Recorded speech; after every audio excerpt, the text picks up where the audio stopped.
de compartilhar com você um breve estudo sobre a monarquia unificada de Israel.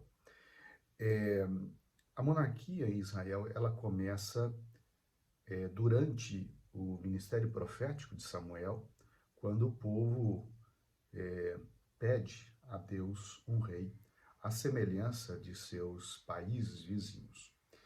É importante salientar que até então Israel havia sido liderado, depois que entrara, na Terra Prometida, ele havia sido liderado por juízes em momentos específicos da história de Israel, no qual ele entrava em conflito com nações circunvizinhas. Chega um momento que Israel, então, ele pede a Deus um rei para que esse saísse à frente do seu povo nos momentos de necessidade, nos momentos de conflitos e também para a própria unificação e a pacificação entre as tribos, até porque as tribos até então, mesmo que Israel fosse uma nação, não havia uma unidade, digamos, absoluta entre as tribos de Israel. O livro de 1 Samuel, então, ele registra esse momento de transição, onde Saul ele é escolhido, né, por Deus para exercer o reinado. E aí Samuel, ele unge Saul em uma cerimônia realizada em Gilgal. E Saul, então, ele começa a liderar o povo de Israel. Então, Saul, ele, em certo sentido, ele foi a resposta de Deus para o clamor do povo de Israel por uma liderança. Saul, é importante salientar que ele era filho de Quis, e ele vem exatamente da tribo de Benjamim, que era talvez uma das menores tribos, se não a menor tribo de Israel, mas nem por isso menos influente. Alguns historiadores sugerem que Saul tenha governado entre o ano 1046 e o ano 1006, portanto, 40 anos ele reinou, né? 1046 a.C. até 1006 a.C. E vale salientar pelo menos duas coisas imediatas que Saul ele teve que lidar por ocasião da sua ascensão ao governo de Israel. A primeira necessidade imediata que Saul tinha ao assumir o trono era o fato de que era necessário ele derrotar os filisteus definitivamente, né? Porque este era um inimigo de Israel que constantemente assediava o povo, escravizando e, inclusive, oprimindo e roubando as suas riquezas. Então, esse era o primeiro e grande desafio de Saul. Tanto é que, se você perceber, Saul ele vai travar guerra com os filisteus desde o início do seu reinado até o fim, quando, infelizmente, o próprio Saul e a sua família, eles morrem em decorrência, né, de uma guerra contra os filisteus. Então, esta era o primeiro grande desafio de Saul, ter que lidar com o inimigo que estava às suas portas. O segundo grande desafio de Saul ao assumir o reinado era o fato de que ele precisava unificar o país e equipá-lo para a guerra. Observe que, até então, se você olhar para o livro de Juízes e o início do livro de Samuel, você vai ver que Israel não era um país completamente unificado. Eram 12 tribos, mas, de certo modo, cada uma delas tinha autonomia. Então, o grande desafio de Saul foi agregar em torno dele as lideranças dessas tribos, né, a fim de que reconhecessem a sua liderança e o apoiassem. E o segundo ponto aqui, em relação a esse desafio, era o fato de que ele precisava armar Israel. Israel era uma nação agrícola e, infelizmente, desarmada. Por esse motivo, estava tão vulnerável aos ataques dos seus inimigos, principalmente os filisteus.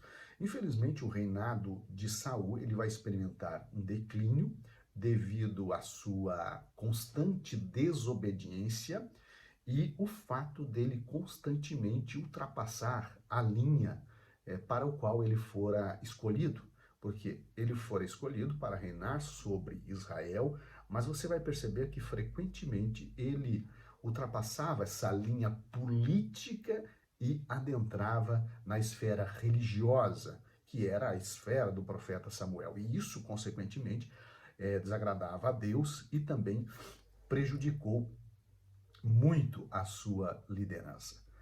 Então, a gente percebe que há um declínio, né, na liderança de Saul devido aos seus frequentes erros, e você percebe que após Davi ter derrotado o gigante Golias, ele vai ganhar um protagonismo na história de Israel e, consequentemente, um reconhecimento do próprio povo em relação à sua liderança. Então, se Saul ele sai das sombras e é revelado de imediato, né, por ocasião da unção, né, para ser rei, você vai perceber que com Davi é diferente. Davi ele vai ascendendo a liderança de Israel de modo mais lento, mesmo ainda Saul estando vivo, mas você vai percebendo uma liderança mais consolidada. Importante destacar, por exemplo, que Davi era neto de Ruth e Boaz, e após a morte de Saul, né, que Davi era da tribo de Judá, após a morte de Saul, lá no Monte Gilboa, Davi ele começa a reinar em Hebrom, e ele reina em Hebrom por aproximadamente 7 anos. Após 7 anos de reinado em Hebrom, todo o Israel percebe a importante liderança de Davi e reconhece ele, né, como o rei sobre todo Israel. Então, o reinado de Davi ele se dá 7 anos em Hebrom e 33 anos sobre todo o Israel.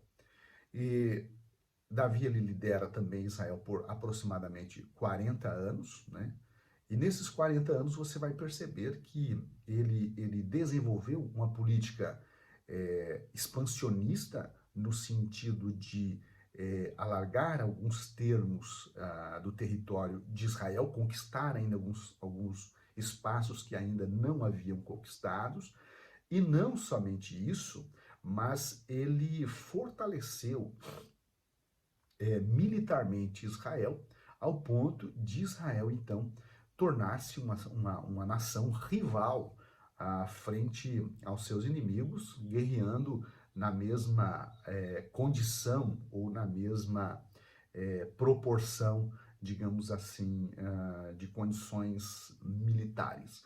Então, você observa que Davi ele vai consolidando Israel como nação, né? Em torno dele, então, se agregam todas as tribos de Israel, muito embora o reinado de Davi tenha sido um reinado conturbado, tanto militarmente, em relação às suas relações externas, quanto internamente e principalmente nas suas relações familiares, ao ponto de, no momento da própria história de Israel, você perceber que Israel ele vivencia uma guerra política, né, um conflito, uma guerra civil liderada por Absalão em decorrência de alguns erros de Davi em relação à sua própria família e o modo como conduziu o reino.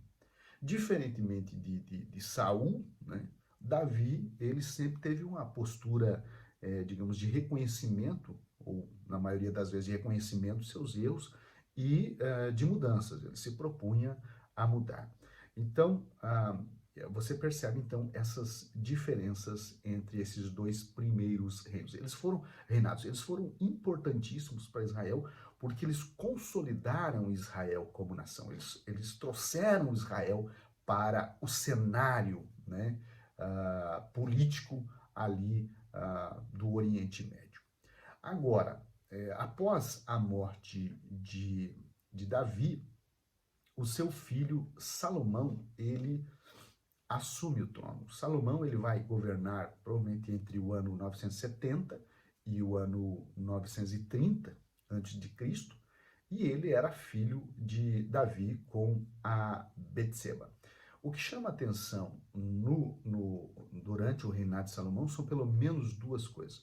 A primeira delas é o fato de Salomão ele desenvolver uma política mais pacifista em relação aos seus países, aos países vizinhos de Israel. Então ele desenvolve essa política mais pacifista, de boas relações. Em decorrência dessa relação pacífica com as nações à sua volta, ele vai ter tempo, né, condições financeiras, porque não estaria gastando dinheiro com guerras, né, com exércitos. Ele vai ter condições financeiras, muito embora Davi tenha deixado já muito encaminhado, para construir o templo em Israel, que era uma coisa que chamava muito atenção, ao ponto de virem reis, né? Um exemplo disso é a rainha de Sabá visitar Israel, devido à grandiosidade das construções desenvolvidas por Salomão e também o próprio palácio. Então observe que, vamos fazer o comparativo. No primeiro e no segundo reinado de Saul e de Davi, você percebe a consolidação da nação de Israel, né, frente aos seus vizinhos, e o reino de Salomão, enquanto que os dois primeiros reinos tiveram que lidar com instabilidades externas, né, lidar com guerras, se consolidar como uma nação militarmente influente, Salomão ele pega, digamos, a carroça andando e ele simplesmente vai cuidar das questões internas de Israel. Mas o grande problema de Salomão é o fato de, por ele estar construindo o templo e o palácio, enfim, toda a pomposidade do seu reinado, ele vai acabar